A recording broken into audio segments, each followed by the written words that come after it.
katotohanan ang magpapalaya sa inyo. Amen. Thank you, Lord. Ang salita ng Diyos, mga kapatid. Amen.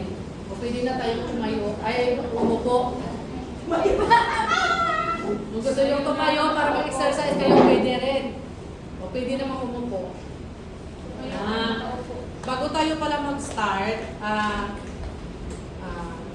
siguro lahat naman siguro nakasahod na sa inyo. So alam naman ninyong nangyari dito doon sa mother ni Brother Rico, di ba? So sa pagkakataong ito, tayo naman ang magbigay tulong para sa kanila. So baka pwede tayo makaambag-ambag ng yung galing sa puso ninyo magkano halaga. Kasi lagi naman si Brother Rico yung nagbibigay ng tulong sa atin. So tayo naman ang magbalik sa kanya. So, sa gusto magbigay, saan ba dapat ibigay ang ano natin? O kung may white envelope tayo ipaikot, so diyan nyo ilalagay yung galing sa puso nyo na tulong. Maraming salamat. Ako mamaya na lang. Okay, good noon ulit. Okay? Our topic today is about mga kaisipang mukhang totoo pero hindi galing sa Diyos. Parang palaisipan. Mga kaisipang mukhang totoo pero hindi galing sa Diyos. Yan sinasabi natin sa John 8:32. You shall know the truth and the truth shall make you free. Sabi nga dito, ang katotohanan ay masakit. Nakuha nyo ba? Amen po ba? Wala na, busy sila. Sa Tagalog naman, makikilala ninyo ang katotohanan at ang katotohanan ang magpapalaya sa inyo. So, sa buhay ng tao, ito ay may tatlong kahulugan ang kalayaan. Mula sa negatibong bagay at ang pagyakap sa isang buhay na may kapayapaan at direksyon.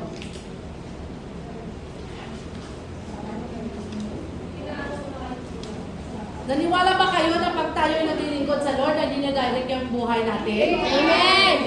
Praise the Lord. Thank you, Lord. Salamat sa inyo lahat. So, narito ang mga halimbawa. Una ay ang kalayaan mula sa kasalanan. Pag sinasabi niyong kalayaan mula sa kasalanan, ano yung pag-intindi natin dito? Kalayaan mula sa kasalanan at ang pagkakasala. Nakita niyo ba dyan? Maintindihan niyo na yung sulat ko? Ang espiritual na kahulugan nito ay kalayaan mula sa maling gawin natin, bisyo at mga negatibong nakaraan. I'm sure may mga negatibo tayong nakaraan, di ba? Lahat tayo mayroon nito. Yes! So lahat tayo ay may negatibong nakaraan o karanasan natin sa buhay. So bawat isa sa atin may mga negatibo tayong mga negatibong nakaraan o karanasan sa buhay. Pangalawa is kalayaan mula sa takot at mga alalahanin. Sa inyo ba ng mga inaalala nyo sa inyong buhay na takot kayo? Walang pera. Kalayaan mula sa takot. Ano yung takot na ito? Panalo. Marami ang tao nakukulong sa takot sa hinaharap, takot sa opinyon ng iba, takot sa kabiguan. Ang katotohanan, takot na walang pera. Alam natin pag wala tayong pera, di ba? Yung sinasabi natin is, God will provide. Amen! Ang katotohanan ay mahal tayo at tinanggap na ng Diyos kung ano man tayo dati. Di ba kung ano man yung mga negatibo natin nakaraan, hindi yan tinitingnan ni Lord kung anong mayroon tayo dati, anong nakaraan natin, di ba? Kaya dapat na maging matapang tayo na harapin ang buhay sa ngayon dahil alam mo sa sarili mo, alam natin na kung sino ang kasama-kasama natin sa bawat harapin natin ng buhay. Alam natin kung sino kasama natin, di ba? Sino yung kasama natin? Si Lord. So, amen. Alam natin na hindi naman tayo pinapabayaan ni Lord. So, lahat tayo may mga karanasan na hindi maganda, mga negatibong mga nagagawa natin na hindi kalugod-lugod sa kay Lord. The next is ang paglaya. Diyan sa inyo. Paglaya mula sa kasinungalingan Yes. Paglaya mula sa kasinungalingan, madalas tayong niloloko ng ating sariling isip na tayo walang alaga o walang magagawa. Naisip nyo rin ba minsan na parang wala kang silbi? Naisip nakaano ba kayo niyan? Naka-experience? Na nag-isip kayo ng ganyan? Walang magawa. Ang katotohanan ang magtatama sa mga maling kaisipang ito upang makapagdesisyon ka ng tama para sa iyong kinabukasan. Di ba naka-experience kayo niyan na minsan nag-iisip kayo ng mga negatibo? May maling kaisipan.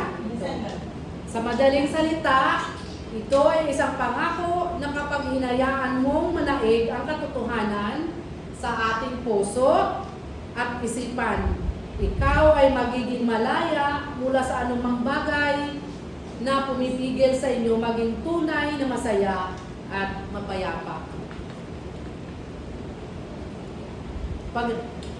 Na-experience nyo na ba na pag may sama kayo ng loob at saka masabi niyo sa tao, nag-release kayo, anong pakiramdam? Magaan, di ba? Yun ang sinasabi na payapa ang ating puso, di ba? Wala kang dapat iniisip kasi naayos mo yung dapat mong ayusin. Amen po ba? Amen. Ang pananampalataya hindi lang basta naniniwala ka. Mayroon dapat tayong patuloy na pagsunod sa ating Diyos. Patuloy na pagsunod kay Kristo. Sabi nga, totoong tagasunod kay Kristo, makikita yan sa atin. Yung totoong tagasunod. Makikita yan sa ating mga kilos, mga gawa, sa ating pamumuhay. Sabi nga dito, the true Christian is a follower. Pag sinasabi mo bang follower, a true Christian is a follower, anong pag-intindi natin ito? Pag sinasabi ka the true Christian is a follower, pag sinasabi natin na a true Christian is a follower, makikita yan sa ating mga gawa, sa desisyon, sa ating pamumuhay. Yan yung tinatawag na a true Christian is a follower. Unang-unang panahon sa Biblia, pag sinabing Christian ka, ay totoong Christian ka talaga.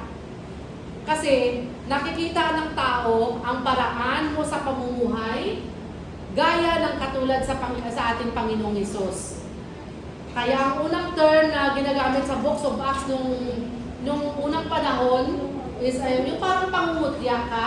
Yung pangungutya, sasabihin ka na, makikilala ka kasi sabihin ng ibang tao nga, ay, Christian yan. Kasi ganito siya manamit, ganito siya yung ganito yung ugali niya, pamumuhay. Yung parang naano ka na parang sabihin na, ay, Christian yan sila kasi yung damit nila ganito, the way sila, parang di ba ganun? Pag sinabi ka naman sa iba, ay, ganito yan sa kanila, dapat ganito yung damit na dapat susundin. Yun ang Christian sa unang panahon, makikita sa kanilang kilos. Kaya ang unang term na ginagamit sa Books of Acts dati ay parang nangungutya sa kanila na Christianan kasi ganon sila, daw sila mamuhay, ganyan sila mamuhay, ganon sila manamit, ganon sila sa sarili niya. Kaya sinasabi, ang true Christian dati ay makikita sa ating kilos at pamumuhay. Sabi nga dito, they were identified because of the way na mamuhay sila, magdamit siguro sa lahat ng bagay. Makikita, ma-identify ka agad kung isa kang Christian. So sa panahon natin ngayon, sa panahon natin ngayon, pag sinasabi ka Christian, pag sinasabi ka ngayon na parang, ay, ano ka? Sabihin na nila, Christian ka. Parang madali sabihin. Madali sabihin na, ay, Christian ako. Pero minsan, parang nintag na lang siya kasi hindi makikita minsan sa ating kilos, gawa, sa pamumuhay natin. So yung dating sa unang panahon, yung pag sinasabi ka talagang Christian, ma-identify ka talaga agad nila na ganun ka Christian ka. Kasi the way, yung pananamit, pananalita, sa pamumuhay, lahat, parang makikita ka agad, ay ganito sila. Pero ngayon, yung parang Christian niya, parang naging rehiyo na lang. Parang nimtag na lang, being a Christian, we need to be a follower of Christ. Amen. Sa pamumuhay natin ngayon, pwede naman natin gawin yan ng pakunti-kunti, di ba? Na being a Christian, hindi lang sa rehiyon makikita, kundi makikita din sa ating sa gawa, sa desisyon natin, kung paano tayo mamuhay, kung paano tayo makisalamuha sa ating kapwa, lalo na sa kapwa natin sa paglilingkod sa kay Lord. Amen po ba? Nakuha mo? Yes. Amen. Thank you, Lord God. Yes, yung at least pakunti-kunti, mayroon tayong Sa puso lang, masunod yun. yung pakunti-kunti at least, di ba? Maldita na mabait. Yun. So, Ay, bawal pangalawa is about, dito, sundin mo lang ang nararamdaman mo. Yes. Pag sinabing sundin mo lang ang nararamdaman mo, ayon dito sa kay Jeremiah 10, verse 23, nalalaman ko po, Yahweh, na walang taong may hawak ng sarili niyang buhay at walang makatitiyak ng kanyang sasapitin. Di ba, kahit tayo mga lingkod ni Lord, walang sinuman na makapagsabi na, kunyari nagpaplano ka, totoo to. Kunyari nagpaplano ka ay sa next year, may ganito gagawin Next natin. year, mag-diet na ako. Hindi natin masasabi yan. O bago sabihin natin kay Lord na, pagkalooban ito ng Lord, ganito gagawin ko. Wag, kasi hindi tayo sigurado kung anong mangyayari, anong darating na mga pagsubok, hindi natin masasabi. So, walang makatitiyak sa kanyang sasapitin. Dito, sounds right, pero delikado. Our emotions are unstable. Parang panahon na pabago-bago. Amen. Lahat naman tayo dito minsan, magkaroon tayo ng desisyon na pabago-bago, di ba? Amen po ba? Amen. So, gaano man katalino, kasi pag ang isang tao, hindi niya kaya idirekta ng perpekto ang kanyang mga hakbang na walang gabay ng lumilikha. Amen. Kahit gaano man tayo kasipag, di ba? Hindi natin masasabi na gano'n talaga, direkta na perpekto ang ating buhay. Wala, kanyang hakbang na walang gabay ng lumikha, walang gabay ni Lord. So, kailangan talaga natin ng gabay. Yes. At we ask always yung ano ni Lord, yung kalooban niya kung para sa atin. Walang sino man sa atin ang makapagsabing kung ano ang mangyayari bukas. Amen. Kaya nga minsan, no, pag napaplano yung iba, sabihin na bukas, tapos minsan, kadalasan mayroong mga nangyayari na minsan hindi na pala nagising. Ang ganda ng plano nyo ngayon, pero bukas hindi ganun ang nangyayari. Kasi, si Lord pa rin ang may nagdesisyon sa ating buhay. Siya ang may kontrol. Yes. Bagamat tayo ay gumagawa ng desisyon, ang huling hantungan ng ating mga plano ay nakasalalay sa kalooban ng Diyos. Amen? Kadalasan nagiging miserable tayo kapag ipinipilit natin ang ating sariling mga plano na taliwas naman sa plano ng ating Diyos. So, minsan alam ko na ka-experience nyo to, na may gusto tayo sa buhay, na gusto talagang tayo na, sige na gusto natin ma-achieve, pero hindi binibigay ng Lord. Amen. Alam niyo kung bakit?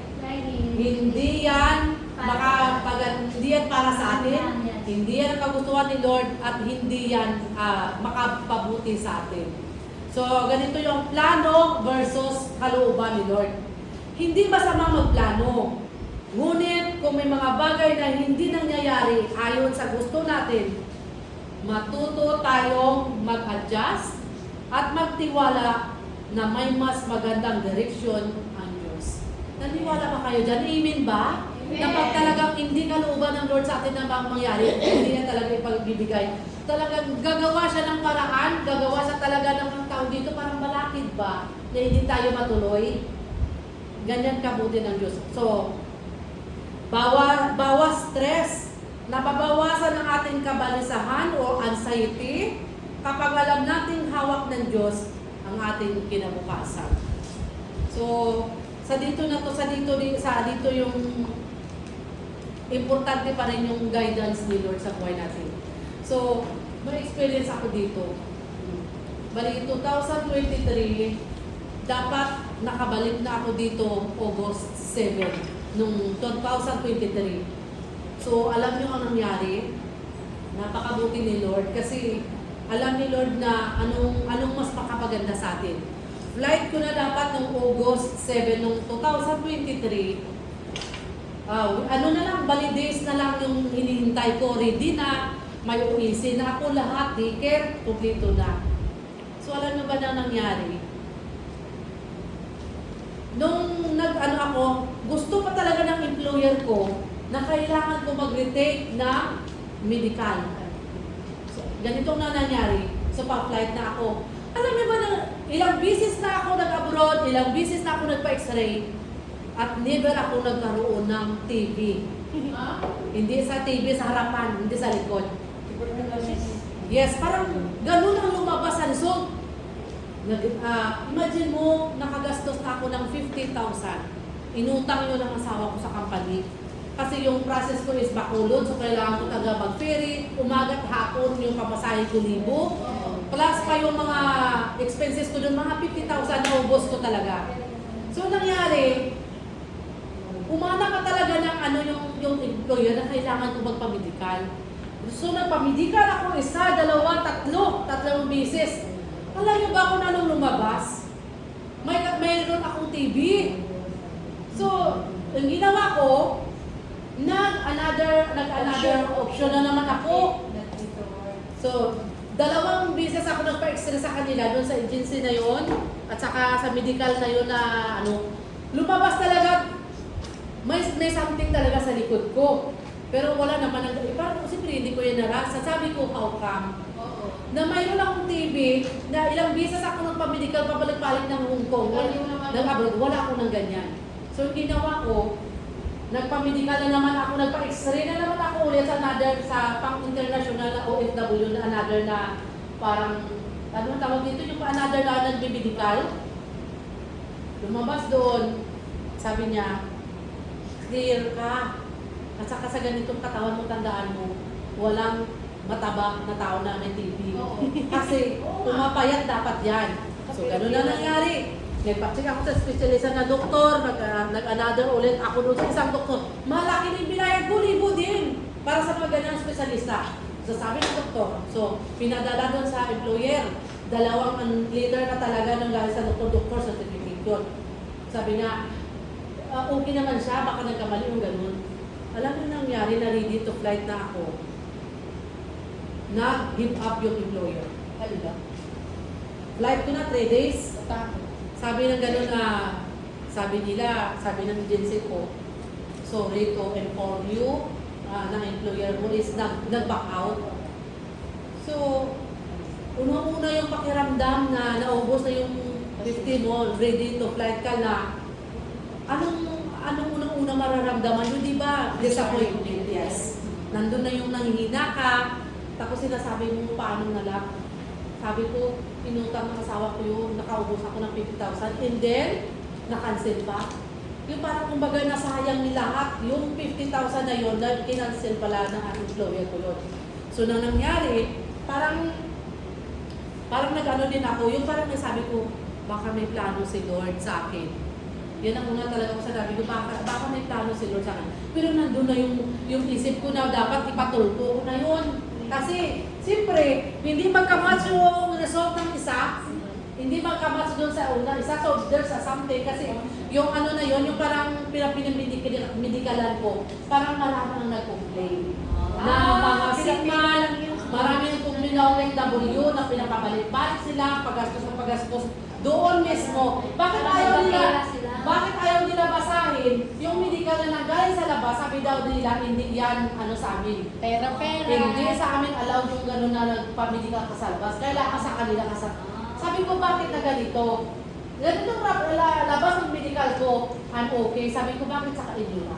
So, nandun talaga yung isip na dito yung sinasabi ni Lord na may plano si Lord sa atin. Pag talagang hindi para sa atin, gagawa talaga siya ng paraan para hindi matuloy. So, ganitong nangyari. August ako nag-flight. So, nag-try ako ulit. Bumalik ako sa dati kong agency, namin ni Mahal. Nag-start ako ulit doon, nag-interview. Parang ano lang, parang ang bilis ko makahanap ng employer na to. Ito na, November, nagkaroon ako ng employer. So, November, January, February, 2 buwan lang. Parang February nakabalik ako dito ulit. Alam niyo na nangyari dito sa employer ko naman to pala. Pinag-grading pala nila na yung makuha nila daw talaga is mayroon silang mga sign. Itong mga employer ko na to. So sa madaling salita, yung employer ko, nakahanap din siya ng katulong nandito din sa Hong Kong. Nung time na susunduin niya yung katulong, nag-refuse din. Nung time yung employer ko na to, sumunod, pumunta siya ng kukunin na sa agency yung dapat na helper nila, hindi pumunta. So na-cancel na naman employer ko. Sabi niya mo, balik tayo dun sa isa na interview mo, which is ako yun. Sabi na employer, sabi niya, you know what, Michelle, sabi niya, we ask the sign kung sino yung taong para sa amin na kukunin mo helper. Sabi ko, sir, ano naman yung sign na inilingi mo? Sabi niya, pag tinanong namin, dapat diretso agad sagot. Hindi ako naman, alam niyo naman na medyo madaldal, di ba? Sabi niya, what is your ganito, ganyan? Sabi ko, ganito yung sagot. Parang diretsahan, parang walang pakina. Kung ano yung sagot na naisip ko agad yun. Sabi ni sir, yun ang hinihintay namin na yun dapat na kukunin namin. So, ako na yung nakuha nila. So, ang daming mga balakid. Doon sa unang amo ko, yung sa Chongpan o yun.